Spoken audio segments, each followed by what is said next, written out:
Orissa ખલીકોટ police station ખાતે નોંધાયેલ ખૂન અને બળાત્કારના ગુનામાં સંડોવાયેલ બે અલગ અલગ વોન્ટેડ આરોપીઓને ઝડપી પાડતી સુરત શહેર ક્રાઇમ બ્રાન્ચ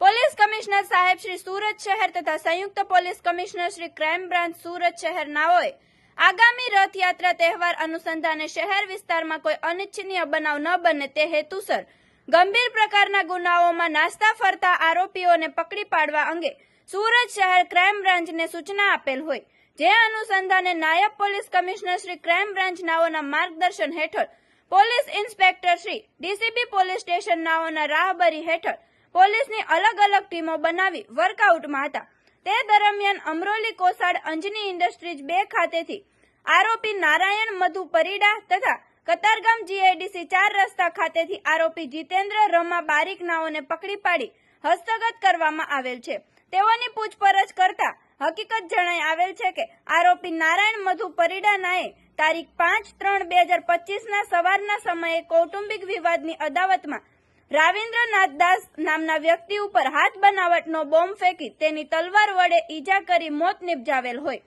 અને આરોપી જીતેન્દ્ર રમા બારીક નાએ અન્ય સહ આરોપી સાથે મળી તારીખ 1/1/2024 રોજ બાટેશ્વર મંદિર ટોટાગાંવ ઓરિસ્સા ખાતે ભોગ બનનારને કોલ્ડ્રિંક્સમાં માદક પદાર્થ પીવડાવી તેની સાથે જાતીય સંબંધ બાંધી ભોગ બનનારને 8 માસનો ગર્ભ રાખી દઈ ગુનો આચરેલ હોય.